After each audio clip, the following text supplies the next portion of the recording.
Hi,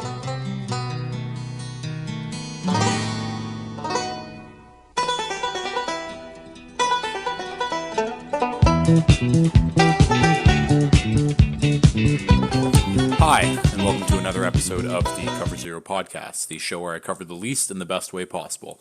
I'm your host, Jason Wells. Another week is gone from the NFL. We are officially now past the quarter point of the season. I think past the quarter point would have been before week 5 anyways, but either way, we are on to week 6. It is crazy how fast things are going by NFL landscape-wise. It's always sad.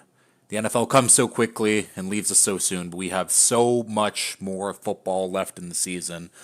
And I'm kind of getting the feel of where teams should be. I think we kind of know who the bottom feeders of the NFL are going to be this year. I think we know who the top contending teams are. And in the middle of all that, there are still a bunch of teams playing at least good football on one side of the field. But yeah, for this episode, just me this week. Was supposed to have Cam on after that dominating Niners win over the Cowboys on Sunday Night Football. He is unfortunately sick. He says he will come on for the Thursday preview show, so we'll catch up on everything Niners, and we will get to that game. That'll literally be the last game that we talk about. But yeah, this episode, there's not even that much of a NFL weekly update for me to give you guys. I mean, Chandler Jones is still tweeting and saying insane shit. Tried to talk to Buda Baker today and being like, "Oh, someone's got to check in on my man Buda. I don't know where he is, blah, blah, blah." And then Buda Baker DM'd him to be like, "Yo, please delete my number. Like, cut this shit out." Chandler Jones, get some help. I think that's going to kind of just be a weekly thing with this podcast. Of just being like, Chandler Jones, please get some help, some medical help, medical treatment, whatever. Got to get your mind right. Yeah, I guess... No, I won't get into that because I have one more note that I could talk about, but let's get into the game. Let's get into the Week 5 recap, starting with the game that we watched most recently, that Monday Night Football game. Packers at Raiders. Raiders 17, Packers 13. Just what a smelly game. I don't know how else to say it. These are two teams that are not competing for anything this year. I think that's very clear. But let's start off with the Raiders. There's really not much to talk about. Jakobi Meyers has been really good for them since signing his deal here. Out caught and out yarded. I mean, that's not the right term, but he had more catches and yards than Davante Adams this week. I think he's done that now twice so far in the season. So the Raiders love Jakobi. They love Davante. They got two good guys there. I can tell you one thing. The Patriots are desperately missing someone like Jakobi Meyers. They paid Juju the same amount as the Raiders paid Jakobi Meyers. That's kind of biting them on the ass, and we'll talk about the Patriots because, woof, that is... We'll talk about it. More about the Raiders, though. Josh McDaniels almost blew it again with the play calling at the end of the game. I think they were 4th and inches, 4th and 1, and decided instead of going for the first down to ice the game, they decided to kick a field goal, which would put them up 7. Fine, trust your defense. And then Daniel Carlson proceeded to miss the kick, and luckily enough, the Packers offense stunk so much that this, again, not very good Raiders defense was able to stop them. One shout out for the Raiders defense, though. Max Crosby has solidified himself in mine, and I think many people's eyes, as the 5th best edge rusher in the NFL. I think if you were to kind of talk about the top 4, it's guys like TJ Watt, Myles Garrett, Nick Bosa, Micah Parsons, and then I think at 5 you do have Max Crosby. Micah Parsons kind of pissing me off a little bit, though, but again, we will talk about that game when we talk about that game. Yeah, and Daniel Carlson missing two kicks on the day blew my Carlson brothers over field goal parlay. His younger brother, I think Anders Carlson, is the rookie kicker for the Packers. He made his kicks. Just needed Daniel Carlson to do it, and Daniel Carlson usually does it. Did not do it in this game though. Let's talk about the Packers before we go back to I guess all the way back to Thursday night, if we're being honest. The Packers offense just straight up stunk. I don't think that there's any other way to say it. Jordan Love was bad by all means. He was 16 of 30, 182 yards, 3 interceptions. Jordan Love passing over 5 yards. He was 3 for 11 on the night with 3 interceptions. Just not good. He looks inconsistent. He doesn't look comfortable in the pocket. He used his legs a couple times, and he looks fairly mobile. Maybe that's something he should look to do more often, but was a very, very bad game for Jordan Love. I think I can safely say that the Packers are not going in this circle anymore where they're going to jump from Hall of Fame QB to Hall of Fame QB to Hall of Fame QB. I think Jordan Love is where that cycle ends. Yeah, let's talk more about the Packers as a whole. Jair Alexander comes out, says after the game, it's pretty obvious that our defense can't let up any touchdowns if we want to win games. Where was that last week, Jair, when the Packers gave up, how much did they give up to the Lions last week? When they gave up 34 to the Lions last week. I wouldn't be pointing fingers if I was him. Yeah, did the defense show up last night? Of course, but you guys also need to be better. This is a very young Packers offense. I mean, Jordan Love, although he's in his fourth year, it's really his first year starting, and I think he's still 24. Christian Watson in his second year. Romeo Doubs in his second year. Jaden Reed is a rookie. Luke Musgrave is a rookie.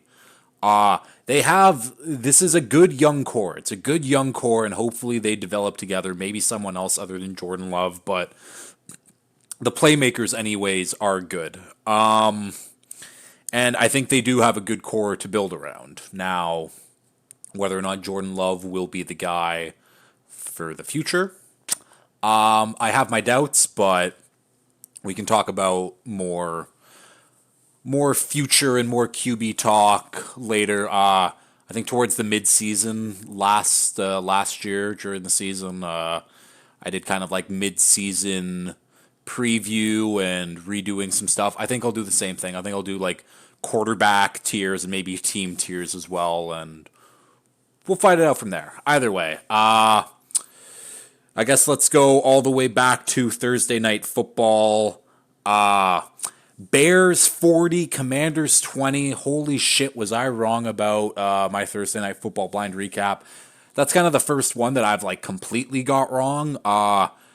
The Bears offense looked fantastic, and the news before the game was Bears Hall of Famer, Bears legendary linebacker Dick Butkus has passed away at 80 years old. So they were playing for him. This was the Dick Butkus legacy game, playing well for him, and goddamn, the offense was absolutely humming. Justin Fields back-to-back weeks of having 4 touchdowns. After this game, he was leading the league in touchdowns. Obviously, he's not anymore, but still impressive nonetheless to catch up after what we saw through the first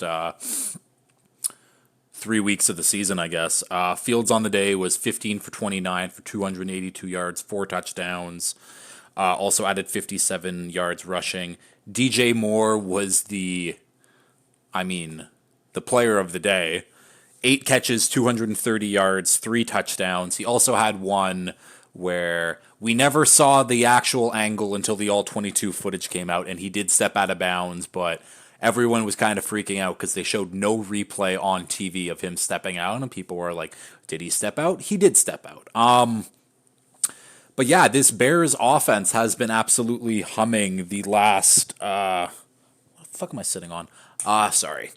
Yeah, the Bears offense has been absolutely humming these last two weeks, and I don't know why they should stop. They play the Vikings defense next. Vikings defense has not looked great if we're being honest. So yeah, let's see what the Bears can do. I don't think that they're not going to be one of the bottom of the barrel teams. I can say that. Are they going to be a good team? No.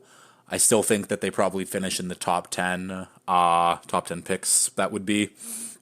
But yeah, I guess last note for the Bears, their running back Khalil Herbert has a high ankle sprain, so he will be missing maybe the next month of the season. They haven't put him on like the short-term IR yet. That seems like something that they might be doing. Roshan Johnson, the rookie running back, also has a concussion right now, I believe. So it might be Deonta Foreman and who was the guy that they just signed off the Dolphins practice squad there? He was a rookie on the Titans. Darrington Evans? That might be who it is. So it might be Deonta Foreman and Darrington Evans in the backfield for the Bears next week. That wouldn't be great. But is what it is. Let's talk about this Commanders team. I mean, I think they started the game with like 6 straight runs to Brian Robinson for really no gain. I think Sam Howell had 1 pass in that stretch. And then the Commanders then just dropped back 55 times to pass the ball. Absolute insanity, really. I don't think I've ever seen an offense just be like, okay, the run game isn't working. The first 2 drives didn't work. We're going to pass the ball for the rest of the game. And dropped back 55 straight times. And Terry McLaurin, 5 targets. Jahan Dotson, 5 targets. I mean, obviously the guys were probably tired out there because they had guys like Jamison Crowder and Byron Pringle and getting massive targets. I think Logan Thomas was actually the number 1 receiver on the game. He was 9 catches for 77 yards and a touchdown. Also had a fumble. But yeah, weird game for the Commanders. The defense was basically sleeping in the first half. They woke up in the second half there. The Commanders did outscore the Bears in the second half, but I mean, didn't matter whatsoever. I'm going to keep talking about Chase Young. Chase Young was an absolute menace in this game. Does not show up on the box score because he only had 1 tackle and half a sack, but let's see if I can find really quickly how many pressures he had the game, because he got in Justin Fields' face multiple times. I had Chase Young to get a sack in this game, and he did not. I mean, the half sack still kind of works, but yeah, Chase Young on the season right now, 27 pressures, which is best for 3rd in the league, a 22.8 pass rush win rate. He's been very good. I'm happy that he is back, and he is back thriving, and I think that's kind of the last note that I have for the Commanders. 55 dropbacks. 55 straight dropbacks, absolutely insane. Let's get to the Sunday slate now. It's the Jags at the Bills, and not at the Bills because it was in London. Jags 25, Bills 20. It is official. Josh Allen is now 2-0 against Josh Allen. This was another very sloppy football game. The Jags won, but they tried to blow this game in so many different ways. This game shouldn't have been close. The Bills should have got blown out by the Jags, but the Jags kept making mistakes. Trevor Lawrence had 2 red zone fumbles. Other than that, he did play very well on the day.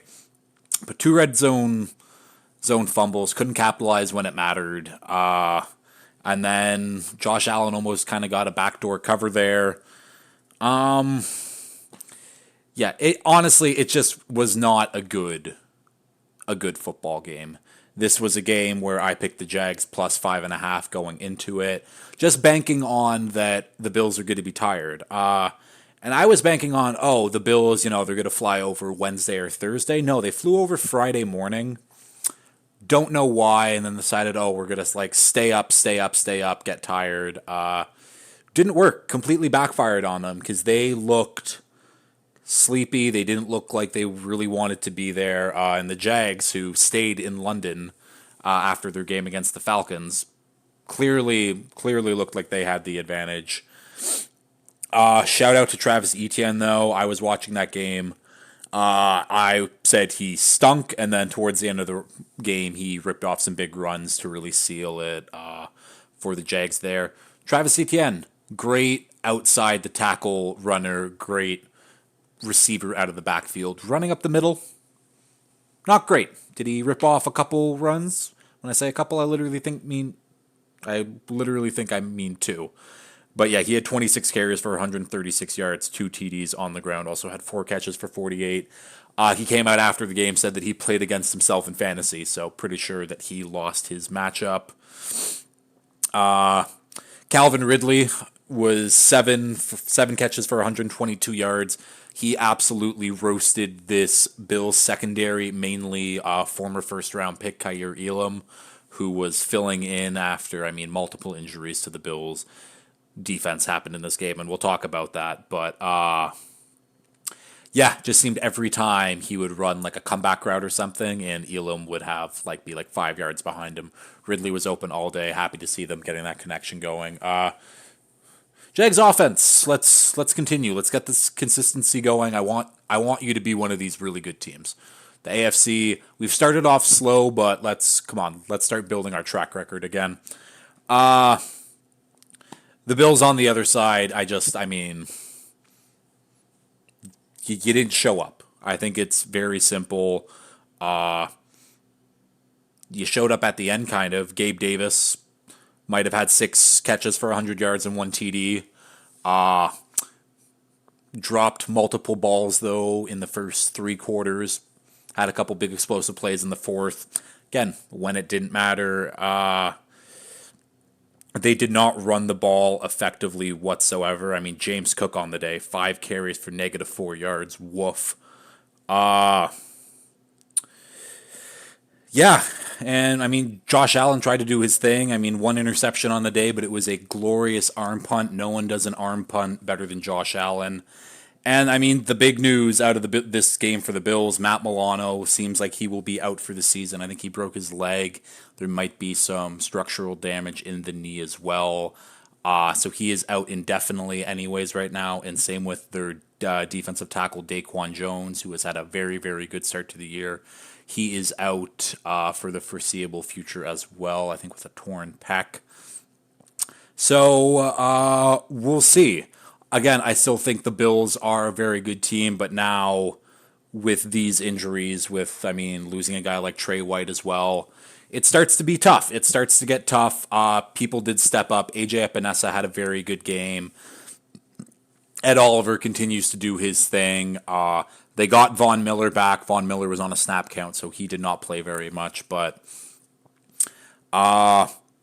this is not indicative. That's not the right word, but this is not what this Bills team is. I think they were sloppy. I think that if they play this game another 9 times to make it 10 times, the Bills probably win this game 7 out of 10 times. Just had an off day, and the Jags also played very poorly. Tried to give the game away, didn't. But let's move on to the 1 o'clock slate now. Giants 16, Dolphins 31. I'm just going to start this off by reading some stats. The Miami Dolphins offense through 5 weeks. Number 1 in yards per game, number 1 in first downs per game, number 1 in EPA per play, number 1 in success rate, number 1 in passing yards per attempt, number 1 in passing yards, number 1 in passing TDs, number 1 in passing success rate, number 1 in rushing EPA, number 1 in rushing success rate, number 1 in rushing yards, number 1 in yards per carry, and number 1 in rushing TDs. Pretty safe to say that the Dolphins have the best offense in the NFL right now. And if that weren't enough, through the first 5 weeks of the season, the Dolphins have passed I think it was the 2000s, the greatest show on turf with, Kurt Warner and Marshall Faulk and Torrey Holt and Isaac Bruce. So we have now passed them with more yards through the first 5 weeks of the season. Obviously, first 5 weeks of the season. Let's keep it going. Let's keep rolling. And one more stat on the day. Through the first 5 weeks, the Dolphins have the 7 fastest recorded player times in the NFL. So at number 1, we got Tyreek. At number 2, we got Devon Achane. At number 3, we got Devon Achane. At number 4, Tyreek Hill. Number 5, Raheem Mostert. Number 6, Tyreek Hill. And number 7, Devon Achane. Not even including Jalen Waddle, who has obviously missed some time and had a slow start to the season. You can't stop this offense right now. It is very, very hard. And people go like, oh, what about the Bills game? The offense didn't get stopped. We shot ourselves in the foot more than the Bills really stopped us. Our defense could also do fuck all. So, again, that's in the past now. And that's the thing. We scored 31 points in this game. We absolutely torched the Giants, and we left points on the board. I don't think that there's any other way to say that. I mean, Tua had a red zone pick 6, which could have been at least 3 more points for us. He had another interception too, where, I mean, that was basically...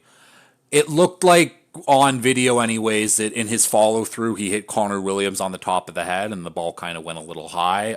Jalen Waddle also just wasn't looking whatsoever, so even if that was completely accurate, I mean, if it was completely accurate, it would have hit him right in the head, but that's beside the point. But, like, even when our offense, we're having, like, an off day, we put up 31 points, Tua completed 70% of his passes for 300 yards. He still had 2 interceptions on the day. Devon Achane right now is probably the offensive rookie of the year. Now it looks like he is going to be shut down for the next few weeks anyways. I think there is discussions of putting him on the short-term IR, so that would limit him for at least 4 weeks. But on the season right now, he is averaging... What's he averaging? He's averaging 12.1 yards per carry. He's had 38 attempts. I think he's now second in the league in rushing. But he has been an absolute superstar. Unfortunately, we're not going to have him. But hopefully that means come November we get Achane back, we get Armstead back, and we get Ramsey back. And we are going to be a well-oiled machine ready to roll. Tyreek continues to do his thing on offense. He had 2 very long gains. He had 8 catches for 181 yards and 1 touchdown. Yeah, and I can talk about this offense all day. The offense is spectacular. I don't care if the Dolphins are winning football games. Sorry. The Dolphins are winning football games. That's all that matters. That's all that matters. Doesn't matter how you win, as long as you win, and we're winning. We're 4-1. Also, big shout out to Andrew Van Ginkel on this defense. For this season right now, he has been our best pass rusher. That man has been a force. He had another sack on the day. I think he was the guy who actually hurt Daniel Jones, and we'll get into the Giants very quickly, but just big shout out to Andrew Van Ginkel. I'm excited for when Jalen Phillips comes back. The term that I'm seeing is a NASCAR offense, or NASCAR defense, which I think would mean, having Van Ginkel and Phillips on the edge and then Chubb and Ogba in the middle would be interesting. I'm not opposed to it whatsoever. Let's talk about these Giants, though. I'm sure that Saquon Barkley is sitting there on the bench and seeing Jonathan Taylor get his contract, and I'm sure that he is thrilled. I'm sure that he realizes that, and I'm sure that the Giants realize that, Saquon was actually the real reason why the offense was so good last year. Wasn't Daniel Jones. Did Daniel Jones help? Of course. Can Daniel Jones lead an offense without Saquon and a run game. Doesn't really look like it right now, and it's tough to blame Daniel Jones completely in this game. I mean, his offensive line, I think, is the worst offensive line in football by a wide margin right now. He's getting killed in the pocket. He's not a good pocket passer, anyways. Hasn't been able to make the plays with his legs like he normally does. The Giants, though, they did score their first touchdown in the first half of the game for this season, although it was that defensive pick six by, I think, safety Jason Pinnock. So the Giants still haven't scored a touchdown in the first half of a game so far. That's fun. Yeah, Daniel Jones on the day, 14 for 20 for 119 yards. No interceptions, so that's a good thing.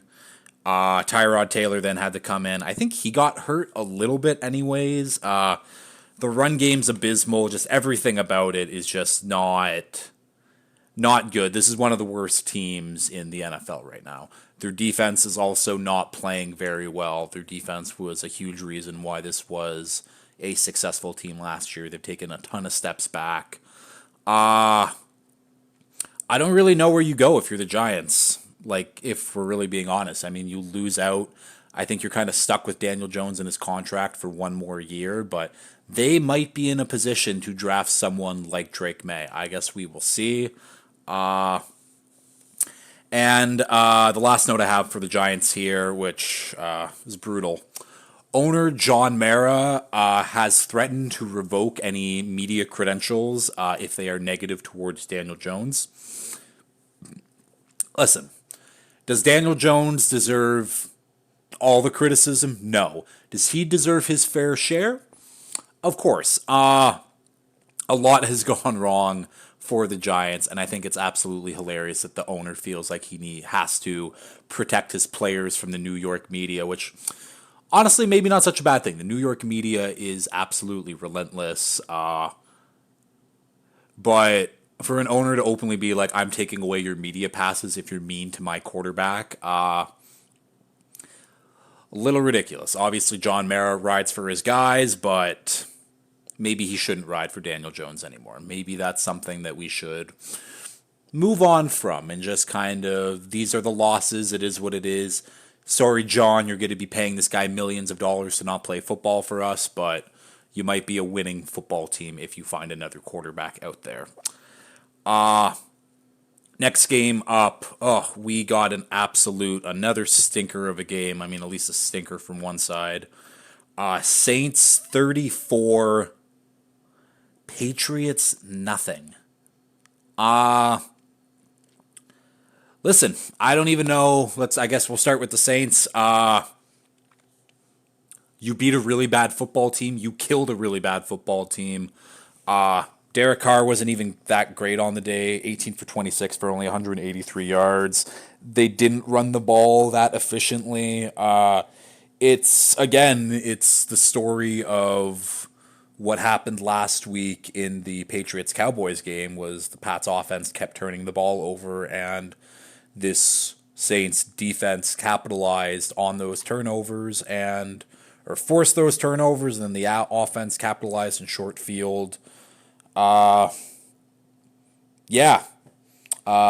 Mathieu had a pick six. Good for him. Mac Jones was only sacked 1.5 times. There's really not much to say about the Saints. They did exactly what they should have against one of the worst rosters in football right now. And yes, the Patriots do have one of the worst rosters in football. And let's talk about them. The Pats improved slightly from last weekend. Instead of losing by 35, which was Bill Belichick's worst loss in his career, they lost by 34 instead. So steps in the positive direction. Good job, Patriots. But we're getting to a point now where a lot of people online and in the media are putting all the blame on Bill Belichick. And Bill Belichick, the coach, and it was always Brady. It was never Belichick, and Tom Brady carried Belichick. I think that's fair. I think it's also fair to say neither guy would have 6 rings without the other.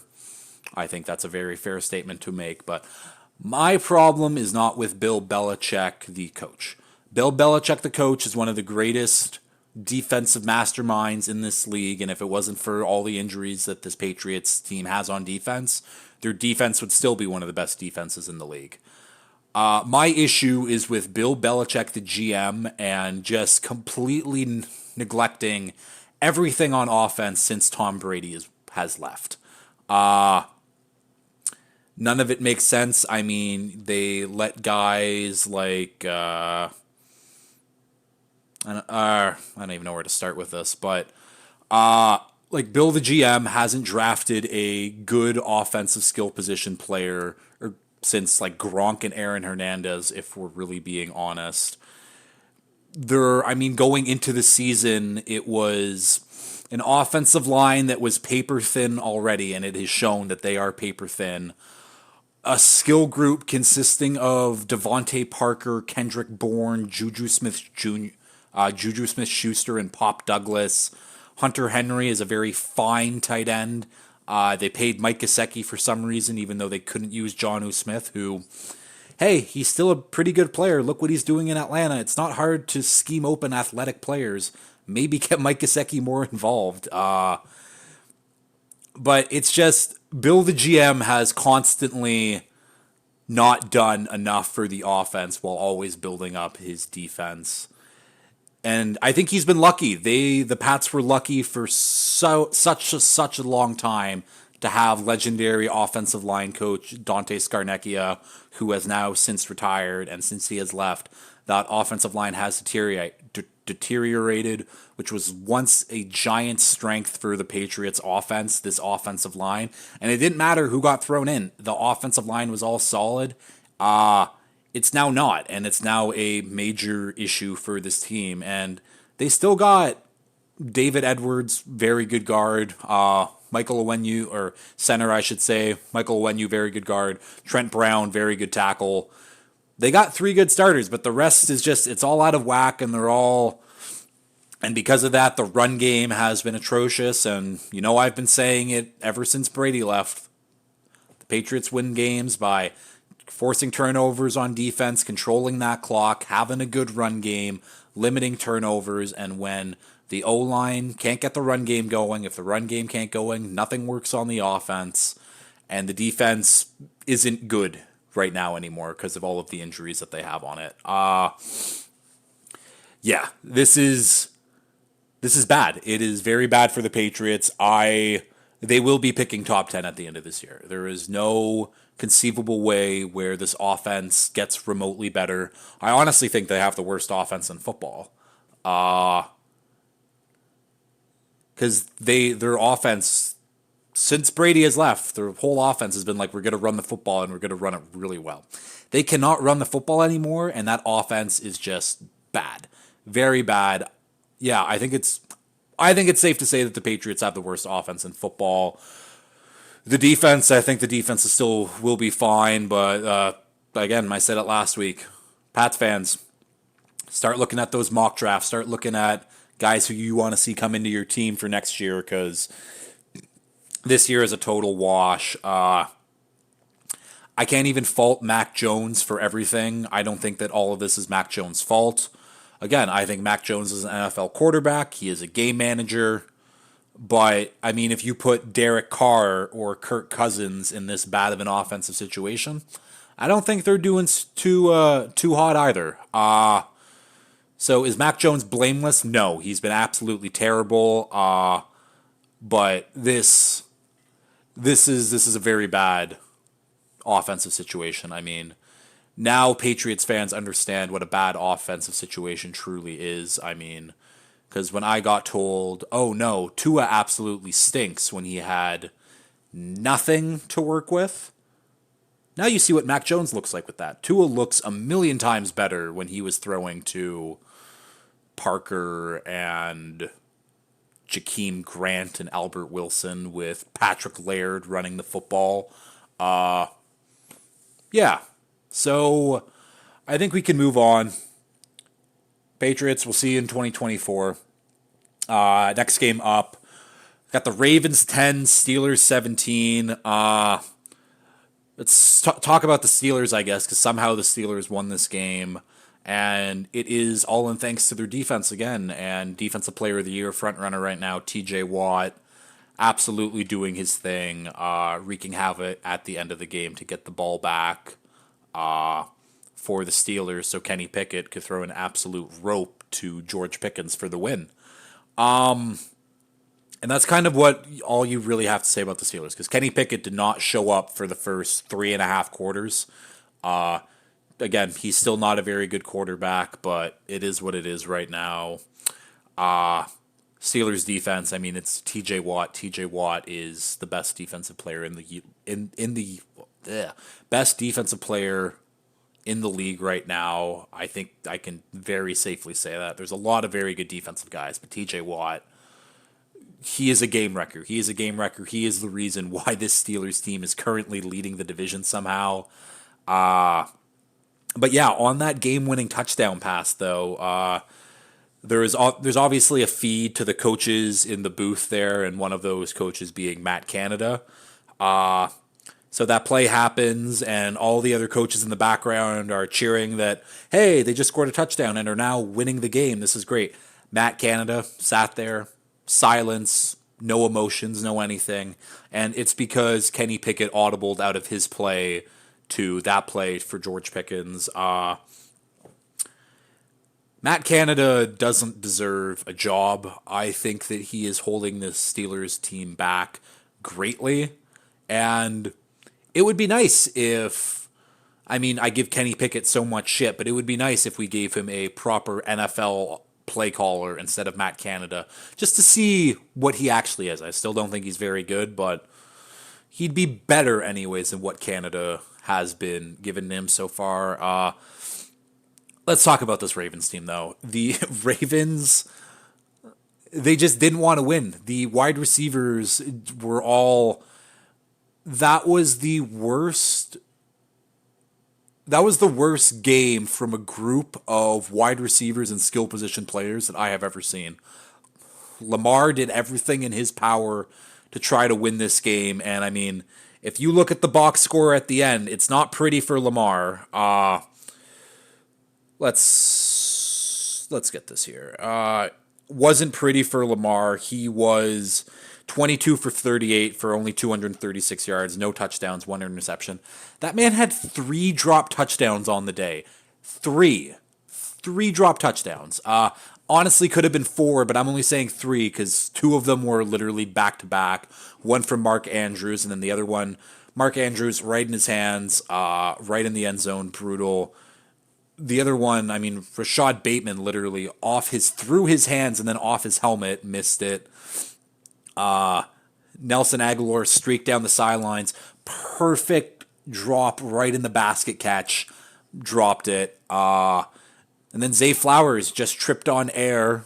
That would have been another 50-yard gain, no problem. Zay Flowers had like 3 easy drops in this game. No one wants to play receiver for Lamar, apparently. And so many people online were giving Lamar, and in the media again, so much shit on being like, oh, is Lamar living up to the contract? I hate that stuff because it just shows me that these talking heads online don't watch the game, don't actually see what's happening. If you watched I didn't even watch the full game. I was more focused on the Dolphins kicking the shit out of the Giants, and honestly, I was watching the F1 race too. Won't get into that, but for even just like the clips I saw of passing on like Red Zone, I saw so many drops to be like, oh my God, like what the fuck is going on with the Ravens? And this should have been a blowout. The Ravens should have won this game easily. There shouldn't even been a chance for the Steelers to come back, but this is how the Steelers have been winning games. Yeah, I think everyone should be upset with themselves in that Ravens receiver group. And I don't really know what else there is to say. That game was not Lamar's fault. AFC North divisional, when it's Ravens and Steelers, throw out the record books because none of it matters. Really, any AFC North divisional battle. Yeah. Sloppy game. We will keep moving on, though. To the next game, we have Panthers 24, Lions 42.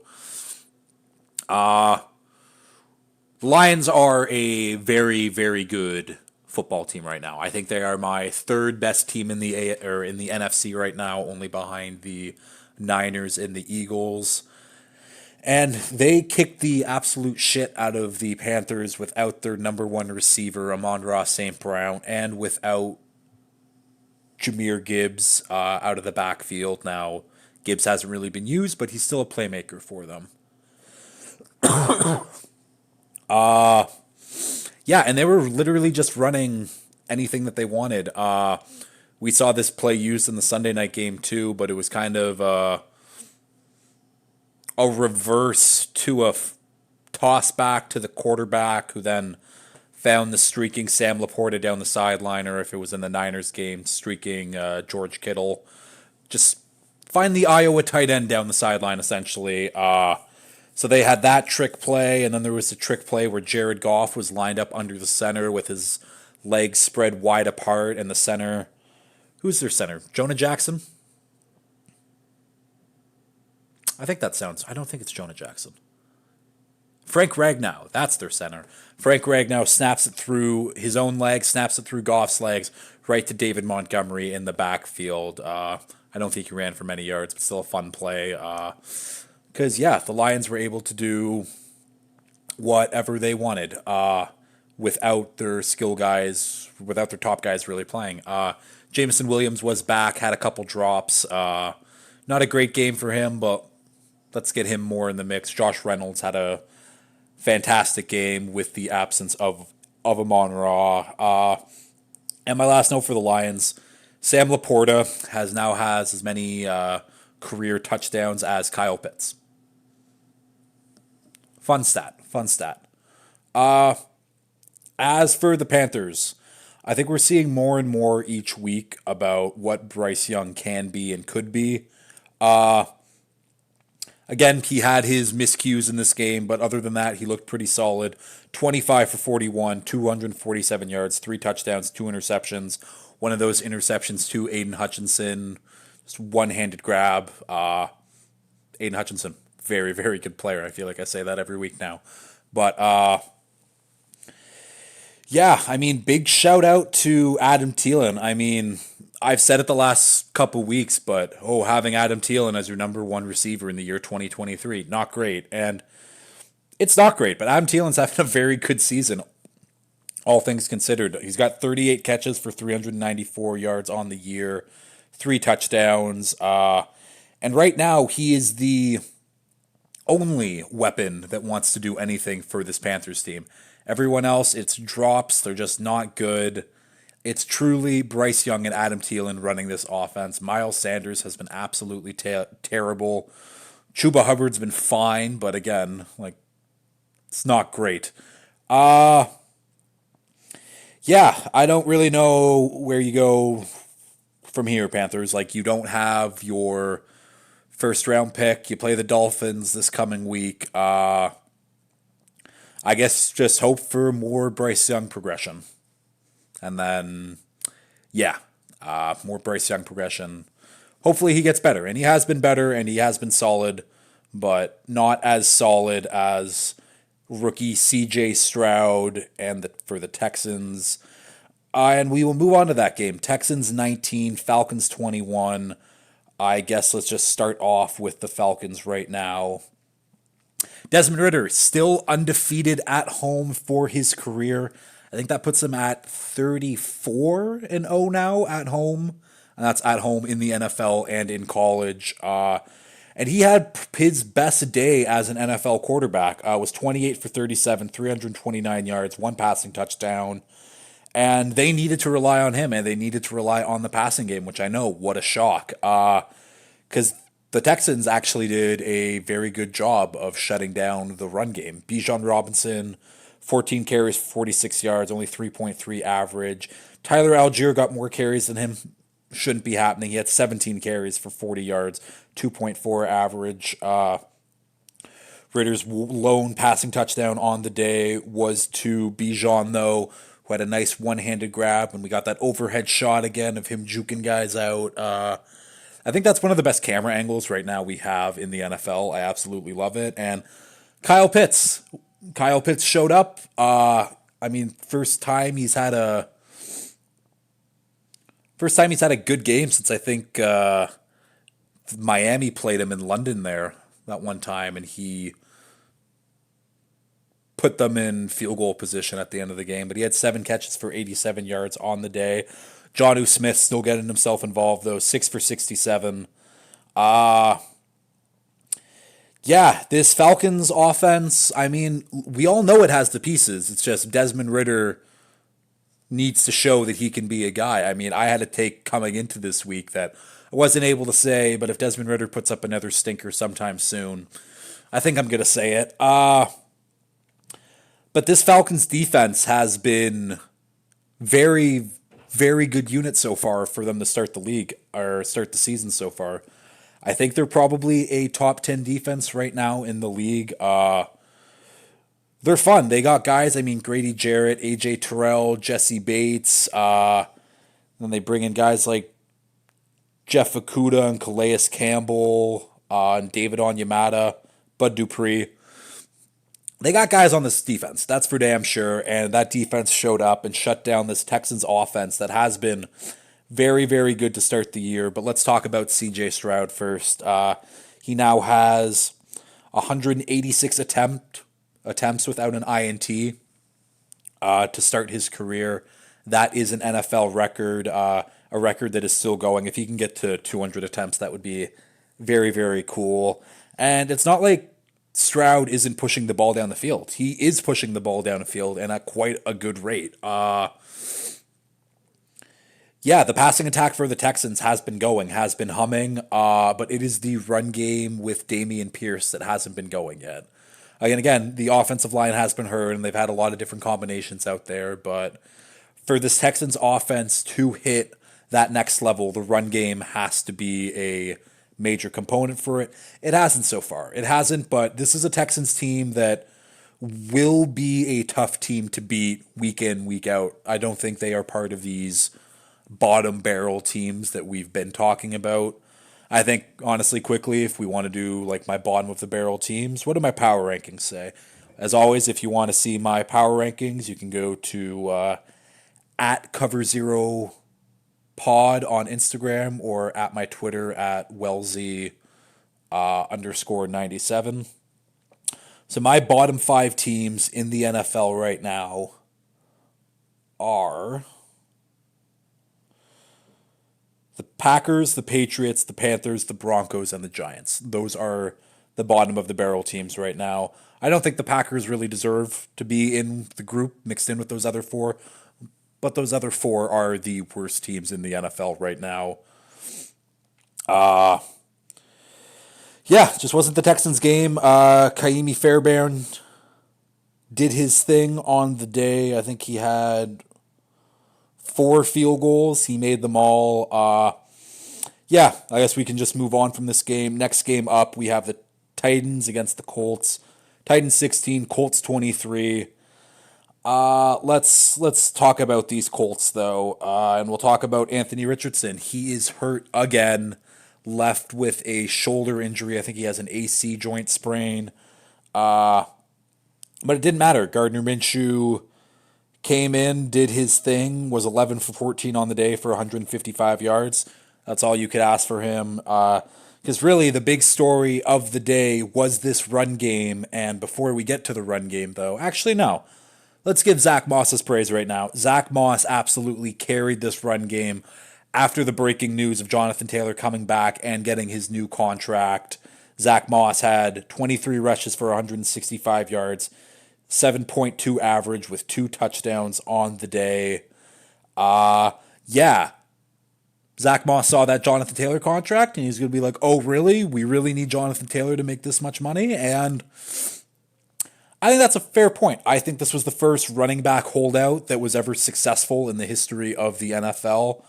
Jonathan Taylor's new contract, if we don't know, he signed a 3-year, $42 million deal, averages around $14 million a season, 26.5 guaranteed.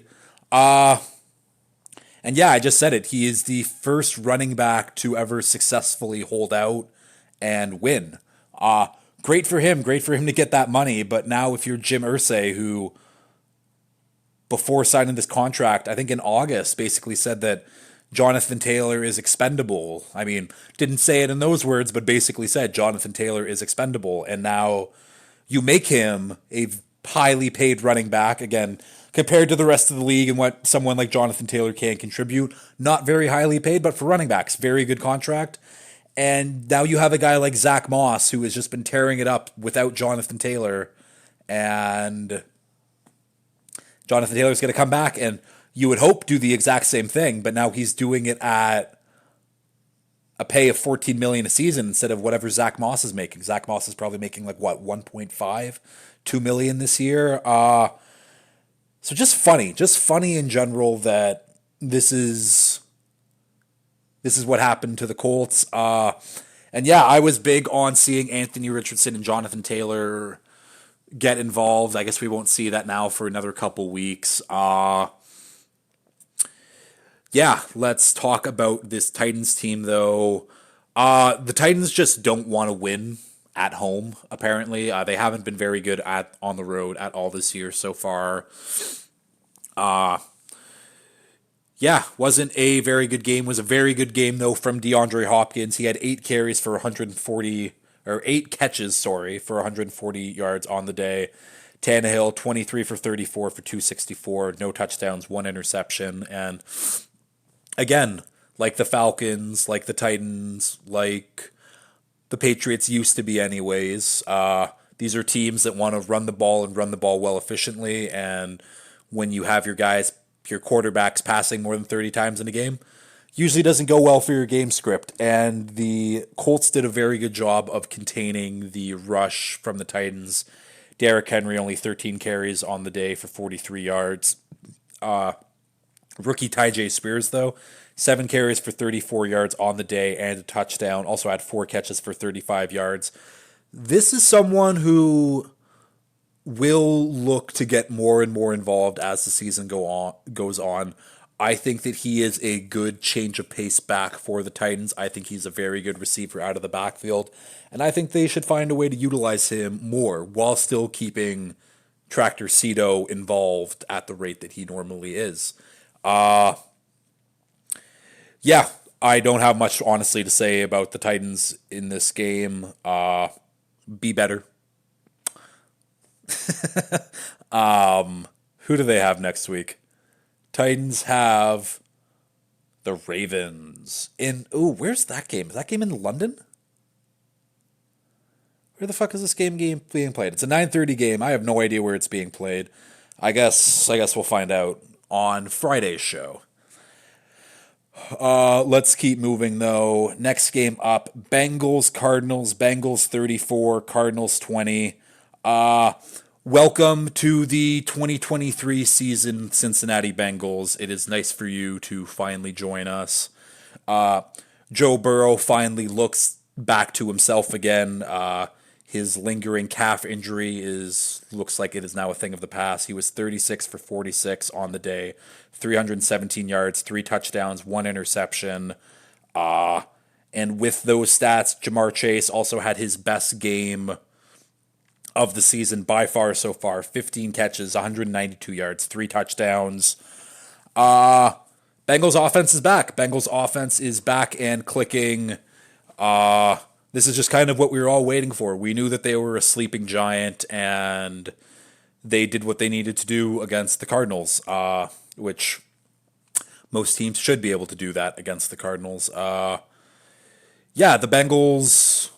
This is literally what we've been waiting for. I think we can now say the Bengals are back to being one of the better teams in football.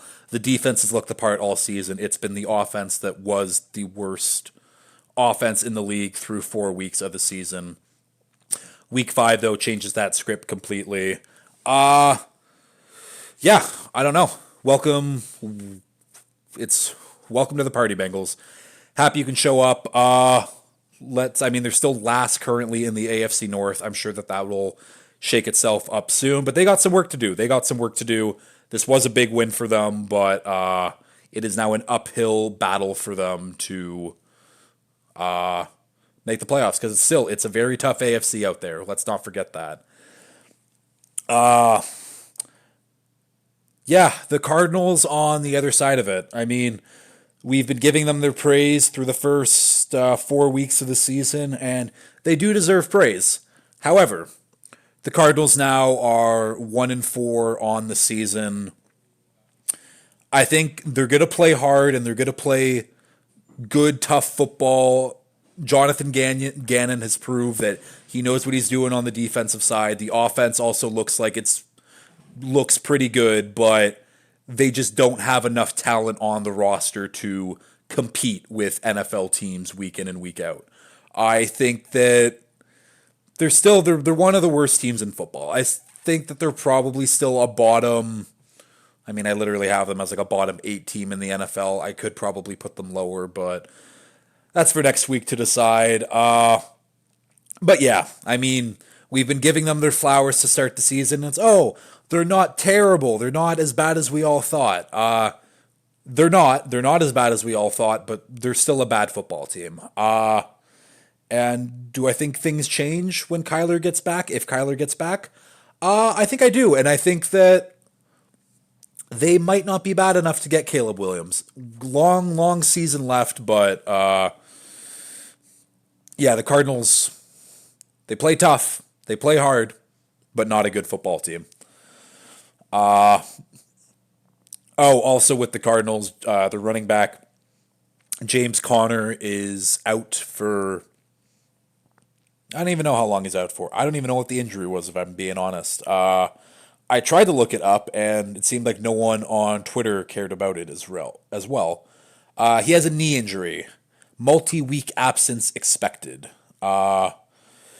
and their running back that took over, Amari DeMarcado, he looked good as his replacement. But yeah, we can move on from this Cardinals-Bengals game. Happy that the Bengals finally showed up, and we will move on to Eagles-Rams. Eagles 23, Rams 14. Yeah, like the Eagles are good. I don't know. It's not, the Eagles are very good. It's just not as impressive as it was last season. And I think that we've all seen them make more mistakes and not be as flashy as they were on offense, but like they were still rolling in this game. I mean, AJ Brown had 127 yards on the game. Dallas Goddard had 117 and a touchdown.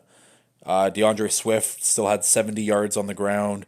Hurts had 72 yards on the ground and a touchdown. But I don't know. It's not as good as it was last year. I don't know how to really explain it, but these Eagles this year don't scare me as much as those Eagles last year. Sounds really stupid when you explain it like that, but that's just kind of my gut feeling right now. And the Eagles are still, obviously, I have them as a top 3 team in the NFL right now, but they've played in a lot of close games that they wouldn't have had to be in last year. But yeah, Eagles very good, very very good. The defense also still did its thing. Jalen Carter 2 sacks on the day. What does that put him at for the season now? Jalen Carter now has 3.5 sacks on the season. So that was a big week for him, actually. That man is a force. That defensive front seven is a force, but we knew this. Let's talk about the Rams, though. Cooper Kupp made his triumphant return. I think they targeted him 6 times on that opening drive, and I think he caught 6 balls. The tandem of Kupp and Nacua looked like a very good tandem going forward. Kupp on the day finished 8 catches, 118 yards. Puka had 7 catches for 71 yards and a touchdown. Yeah, but other than that, the offense kind of sputtered and couldn't do a ton. They couldn't really sustain any long drives. Yeah, I think it's just kind of as simple as that. They had to punt a decent amount of time in this game. How many turnovers did they have in this game? I don't think they had any turnovers in this game. Yeah, they just couldn't really move the ball very well against this Eagles front seven, and the Eagles front seven was good enough to limit their holes that they have currently in their secondary. I do. I have to shout out this Rams defense though. It's been pretty damn good. I think apart from I think they've had one bad week, the Rams. But like 23 to the Eagles is pretty good. They gave up 23 to the to the Colts, and then 19 to the Bengals, only 30 to the Niners. That's not bad. They've been playing hard, and for a defense that a lot, like me included, was criticizing at the start of the year, they've been playing well, and these young players have been really playing well. Obviously, Aaron Donald is still the guy on that team, but who is it? It's Byron Young. That's the rookie right now who's fucking killing it. He's not even showing up on the stat sheet though. Either way, they got some young guys on this team that are really stepping up, and sometimes that's all it takes. It takes for guys to be like, this is your opportunity to start in the NFL. Make it count. All of these guys are absolutely making it count, making sure that they are protecting their futures and the future of their family by playing so hard, potentially getting contracts on other teams next year once the Rams start to upgrade this defensive unit. Yeah, Rams are playing hard. I don't think the Rams are a good team, but Rams are a solid team. Next game up, Chiefs, Vikings, Chiefs 27, Vikings 20. No Taylor Swift in attendance for this game. However, the Swifties have now joined the movement in the ban of artificial turf. And I think that is exactly what we need to push Roger Goodell over the edge. Players in London were complaining about the surface in Tottenham Stadium, and apparently all soccer teams play on grass, but Tottenham didn't want the NFL playing on their field, so they brought in turf. Absolutely brutal that that's even allowed to happen. Yeah, Travis Kelce, and the big reason why they want turf banned was Travis Kelce twisted his ankle a little bit. He came back, caught a touchdown. He's all good, but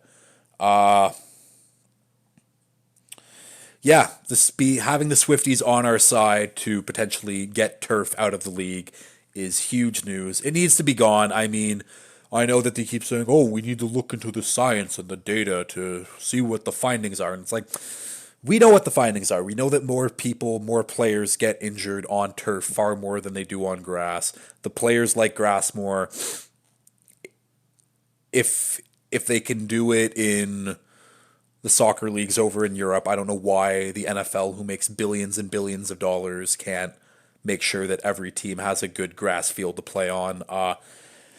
Doesn't make a ton of sense. Other Chiefs related things in the game, not really much to talk about. They just kind of did their thing. I was predicting a three-headed monster game.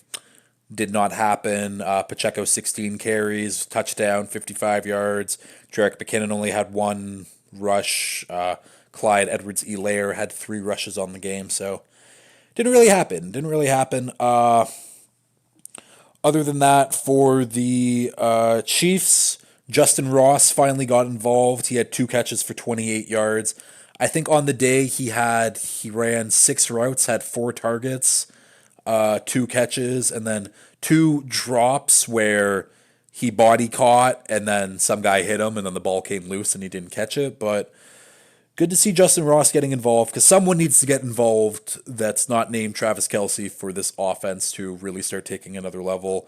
Rashee Rice, the rookie, had 4 catches for 33 yards on the day and a touchdown. I'd like to see Rashee Rice, Justin Ross, and Travis Kelce all on the field at the same time. I think that's doable. I think that Andy Reid, by the end of the season, they have a bunch of guys who are pretty good and are being used, but I think he just needs to find what guys fit in what situations, and he will have that sorted out by the December stretch there of football. And one of these receivers will break out. I don't know who yet, but one of them will solidify themselves as being the number 1 guy other than Travis Kelce. Let's talk about the Vikings. Justin Jefferson, short-term IR, and with that, what's left for the Vikings for this season. If I'm the Vikings, if I am the GM, I start to blow up this team. You keep the young core. You keep the young core. Obviously, you keep Jefferson. You keep Jordan Addison, Hawkinson. The O-line is developing and pretty good. You keep that core group together on offense. Kirk should be gone. I don't know who's going to trade for Kirk, especially because it seems like the Jets, who should be the guys targeting Kirk, they've had back-to-back decent performances from Zach Wilson, so that might keep them away. But I think the main thing with Kirk is he does have a no-trade clause, and if you have a no-trade clause, why would you willingly uproot your family during the middle of the season, middle of the school year? He wants to retire a Viking. I don't think he's willingly going to leave unless whoever signs him gives him a new deal immediately. But for other guys, though, veteran safety Harrison Smith, I'm sure another guy who wants to retire as a Viking. He's been there his whole career. But if he wants to try to ring chase, trade him away, a guy like Danielle Hunter out on the edge, you could definitely get a second round pick, maybe a first round pick for him. He needs a new deal relatively soon. Actually, he got a new weird contract, but they got guys on defense. Sell your pieces on defense. Tell Brian Flores you can pick whoever you want next draft. But this is not the year, and this is a year where, I mean, the Vikings are 1-4 right now. I don't think they're one of the worst teams in football, but play your cards right. You might be in the Caleb Williams sweepstakes by the end of it. Yeah, I don't know what else to say for the Vikings. It's not their year. They used up all of their luck last season to only lose in a playoff game to the Giants, who are a worse team than they are right now. Yeah, the Vikings, not your year whatsoever. Hopefully Justin Jefferson heals up, gets better. I guess this will be the time to see what rookie Jordan Addison can do, whether or not he takes over that number one role, or if it'll be the vet KJ Osborne, who has been their number two wide receiver for most of the season so far. Next game up, we have the Jets and Broncos. Jets 31, Broncos 21. It was the Nathaniel Hackett revenge game before the game. He was named a team captain after the game. He was given the game ball. And if you don't remember, why are the Jets doing all of this for Nathaniel Hackett? It's because Sean Payton came out in the offseason and said that is one of the worst coaching performances in the history of the NFL. And since then, all Sean Payton has been fed is a nice slice of humble pie basically every week so far this season, because fuck, the Broncos are bad, and we'll talk about them in a bit. Good for Hackett for getting some revenge there. Salah and Payton, when they do like the coach's handshake in the middle of the field after the game, he told Payton to stay humble. Absolutely love that. Let's talk about this Jets offense on the week, though. Zach Wilson had another pretty good game. Nothing particularly special. He was 19 for 26 for 199 yards, one interception. Also added 26 yards rushing for them. But the big story of the day, Breece Hall finally getting involved, getting those touches that he deserves. 22 rushes for 177 yards, one touchdown. I mean, he is the reason why they won this game. That and the Jets defense is still very good. Breece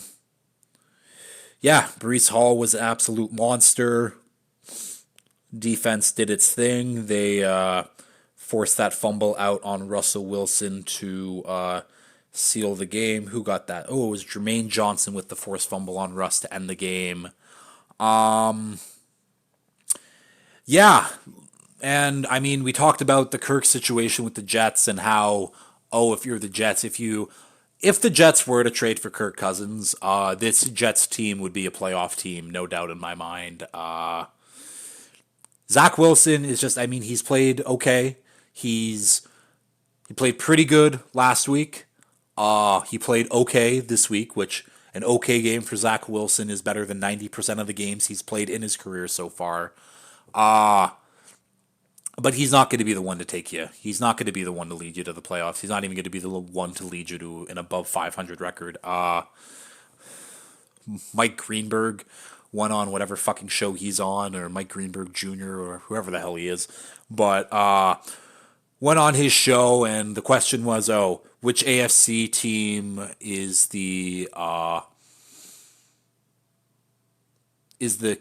my god, I don't even know what the question was. Give me a second. What AFC team is most likely to knock off the Chiefs as like the contender out of the AFC team?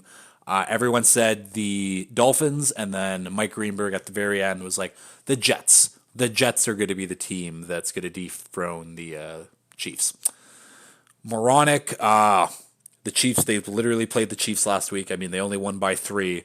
The Chiefs could have won by 10, and they could have won by a lot more if Pat Mahomes didn't have one of the worst games of his career.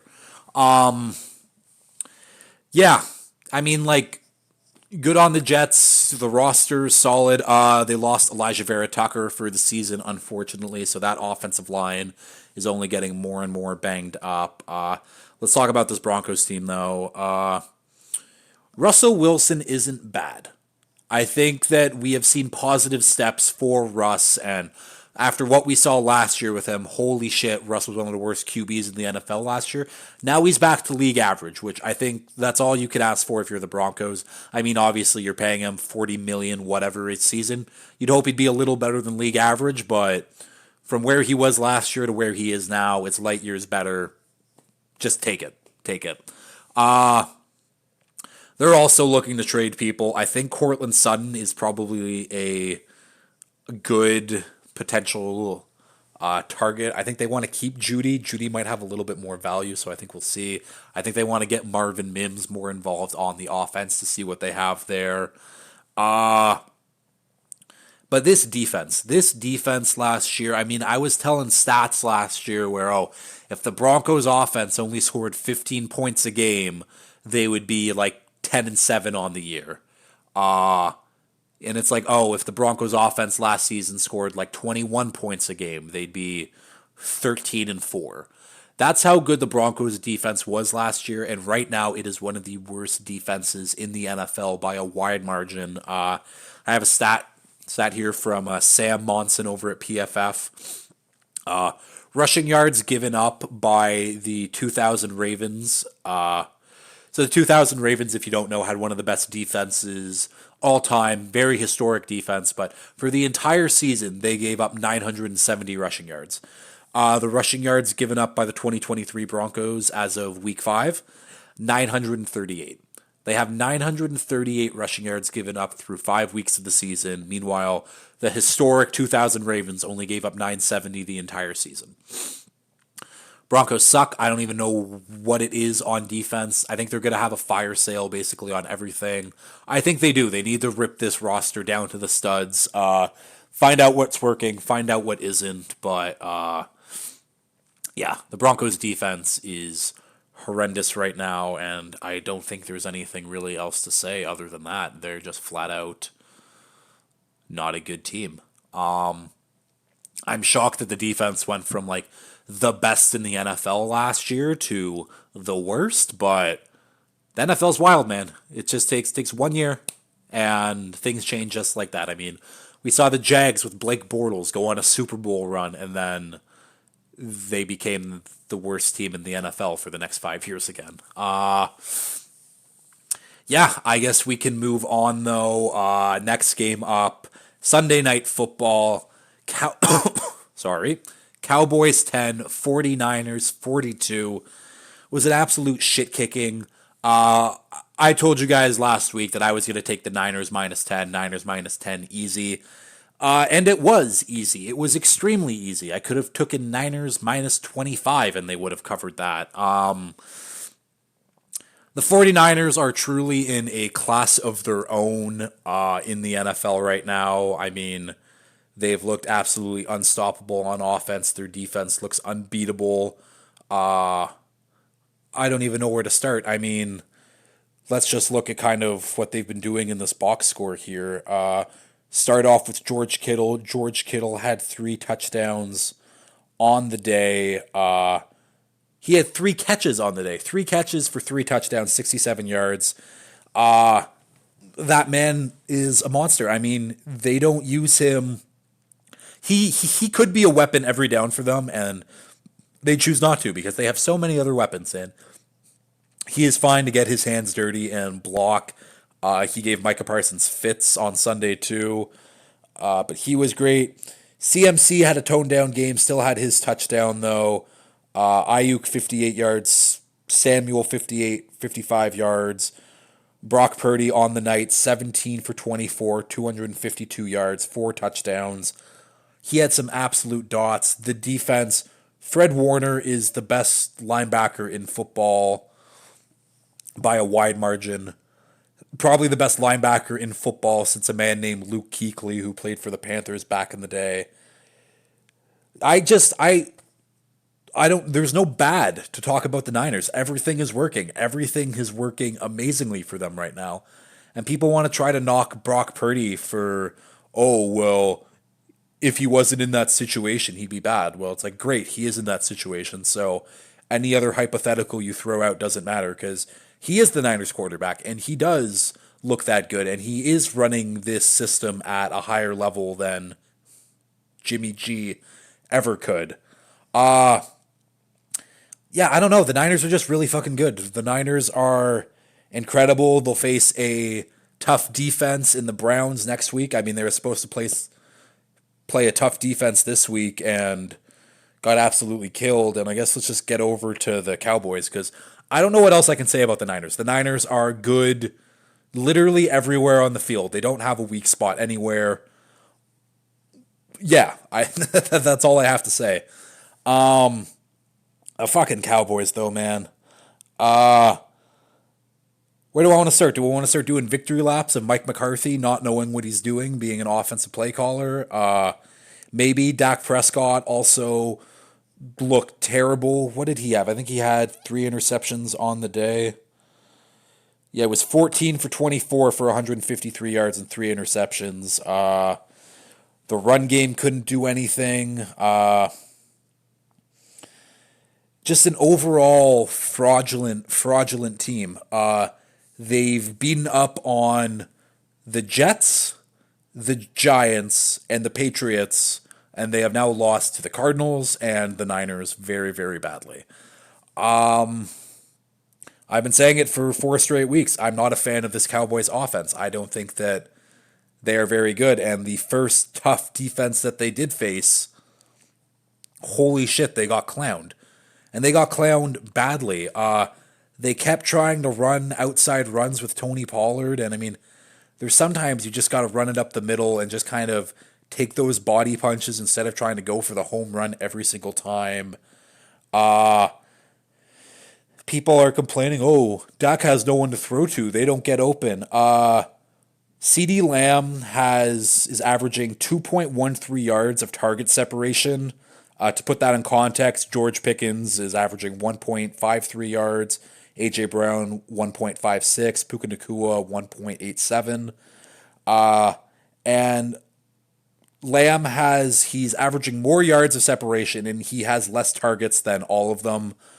He has 35 targets on the year so far. It's not hard to just get your number one receiver the ball.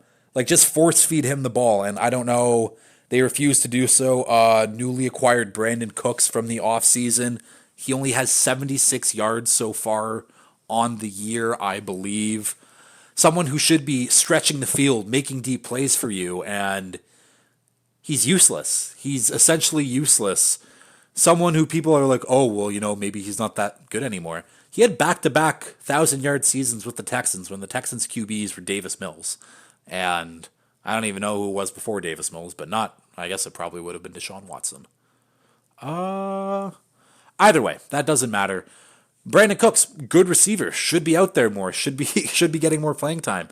I don't know what to say about this Cowboys offense except they have so many good pieces, and that even includes someone like Dak, who I don't think he's a top 10 quarterback, but he's Kirk Cousins. He's solid. He's fine. And with the talent around him, it should be way better. And they haven't been a top 15 offense so far this year. It's been sad. CeeDee Lamb is extremely pissed off. He doesn't really know. He just kind of kept saying, "I don't know. I don't get it either. Not my problem." And then with the defense, with Micah Parsons, on the other side after the game, he was basically like, he got asked about, like, oh, why is the run defense so bad? And he's like, well, that's not really my priority. My priority is to set the edge. That's my job. I don't really know what's happening on the inside. You think TJ Watt would say something like that, where it's like, oh, TJ Watt, oh, well, I only set the edge, so I don't really know what's happening in the middle for the run defense. No, like Micah Parsons should be someone who is more than purely just a pass rusher on the edge. I think we all expect him to be more. I think Dan Quinn said in one of his pressers that with all of the linebacker injuries that they've had, Leighton Vander Esch also with a neck injury might be put on IR for the year. A man who's dealt with a bunch of neck injuries, hopefully wishing all the best for him. But Dan Quinn said that they might be using someone like Micah Parsons more as an off-ball linebacker again, as they kind of did for his first 2 seasons in the league now, which probably not a bad idea, because having him, again, he's a great pass rusher. Can he do anything else for you? Is he a good run defender? No.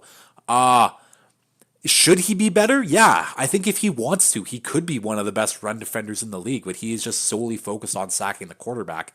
And that's fine, but when you are a truly generational defensive player, you should be asked more to do more than just rush the passer. Maybe defend the run just a little bit. Also came out, because every player has to have a podcast now. It's always for their brand, but George Kittle, after scoring as one of their touchdowns, raises his jersey to show that he has a "Fuck Dallas" T-shirt. And Micah Parsons was not happy with that, and he's like, "Oh, well, they better watch out, because we're very similar teams, and they're not going to get the better of us next time." You just got whooped by 32 points, and you guys are a very good team, and they kicked your ass in every single facet of the football game, and you have the balls to sit there and be like, oh, well, we're still pretty evenly matched, and we'll get them next time. It's like, now you got your ass kicked. George Kittle can do whatever the fuck he wants. Fuck Dallas. I mean, Dal ass more than like it. Oh my god, what am I even trying to say? I don't know what I'm trying to say. Either way, the Cowboys, very, very good roster. They're obviously missing Trayvon Diggs a lot. Gilly can't lock down everyone by himself. I don't even know. Jordan Lewis, who I think also got banged up in this game too. It's just not pretty for the Cowboys, and I think the Cowboys have another... Oh, they play the Chargers on Monday Night Football, so that should be hopefully a big bounce-back game for the defense, because that's what it's going to come down to. It's going to come down to whether the Dallas defense can stop the Cowboys, or the Dallas defense can stop the Chargers offense, because Chargers defense and Cowboys offense are two very smelly units, so that's just going to be chaotic. Yeah, I guess that'll end it. Hopefully my voice sounds good. I've been going for, what is it now, an hour and 23 minutes now, and I've been using my gaming headset, because my lovely, I think it's called a Snowball mic. Yeah, I just don't think it's working anymore, because I've been noticing every time I've been posting, my audio quality hasn't been as good. So hopefully it's better now. Yeah, this has been a good group of games. I think we are finally seeing teams separating themselves of who's going to be serious playoff contenders, who's fading away into the abyss, and we'll see in 2024. It's been a good year. It's been a good year, and I'm not just saying that because the Patriots are at the lowest they've ever been in my lifetime, and the Dolphins are at the absolute highest they've ever been in my lifetime, but it's been a good year of NFL football. We have a lot left. Tune into Friday's show for the Week 6 preview and pick'em with Cam. You can get more Niners talk going there too, because I'm sure that he will have a lot to say about how good the Niners have been. But as always, if you have liked this, please like, share, retweet, subscribe, all that fun stuff. And until next time, peace.